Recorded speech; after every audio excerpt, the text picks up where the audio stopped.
Yoko-san, thank you very much. Off topic, Ikey, can you give me some advice? I'll be moving to a new apartment soon. Do you think I should put my PC and mic in the living room or in the bedroom? Also, can I have some cheer-ups? I'm under stress. Oh, sorry to hear about that.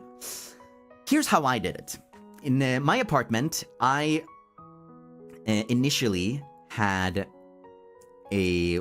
I have a big living room because my apartment is a one-room apartment, but they've put up a wall in the middle of everything to sort of section off a little bit of the apartment to give it sort of like a 1.5-er as a result. It's not bigger, it's just separated a little bit more. And in this extra tiny little space, that's where I put my bed, my drawer with all my clothes and things like that, and that's where I slept. And in my living room, I put like my couch, my armchairs, my table, my TV, and for a long time I also had my PC there. It was just the most convenient place to have it because there was no other place that I could really have it, because I didn't want to sleep in the living room in case I had friends over.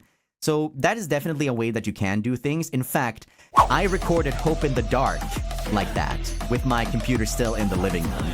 That's exactly how I recorded Hope in the Dark. I didn't have a booth at that time, so I just stuck my head inside an Isovox, which is a little box that made my room a lot less echoey when I was recording, because my living room is pretty spacious and not very furnished, so it's very bare. That's why you would hear a lot of echo when I would record anything. And that's what the Isovox helped out a lot with.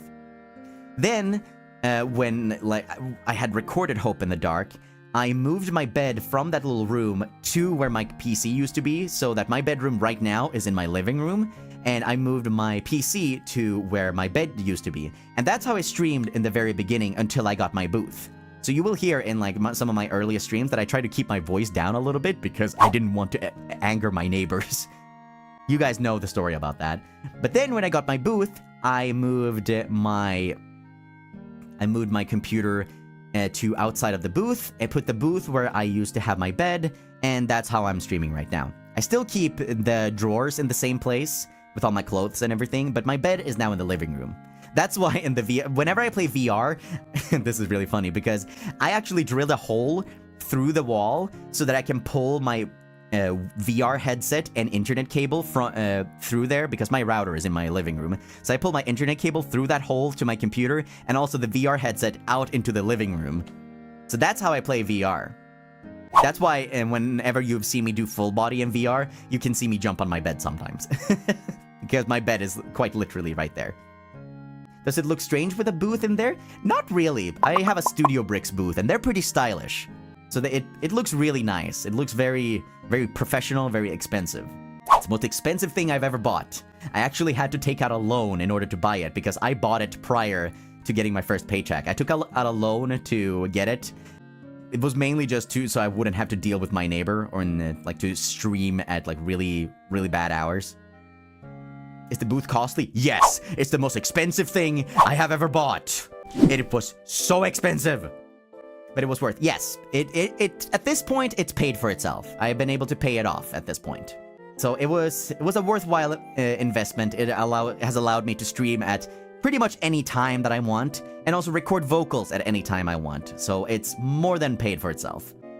So that's the story about my different locations when I've...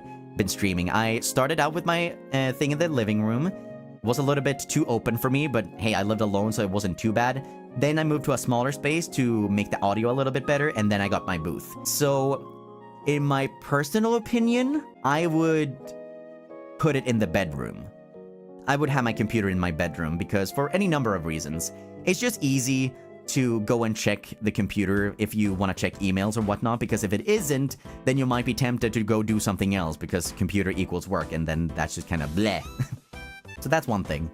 And then there might be another reason is if I know that some people like to stay up late and watch movies with their friends. And one thing that I used to do before I lived on my own, I had a Blue Yeti, which had a really long USB cable. So I would just grab my Yeti and bring it to the table in the middle of my room, lay down on the couch, and then I had my computer hooked up to my TV that was next to my monitor. And then I would just turn things on like that and watch movies and talk to my friends like that. So I didn't have to shout across the room. That's how we watched a lot of movies together. Fun times. Whenever I thought of Blue Yeti, I thought of ASMR. I mean, it is a very popular microphone for a lot of things, including ASMR, but I don't think that it makes for a very good ASMR microphone. Whenever I see anybody doing ASMR and they have a Blue Yeti, I skip. Because my standards are too high. Excuse me, I need another stretch. やる気が出ない、やる気が出ない、布団から出られない。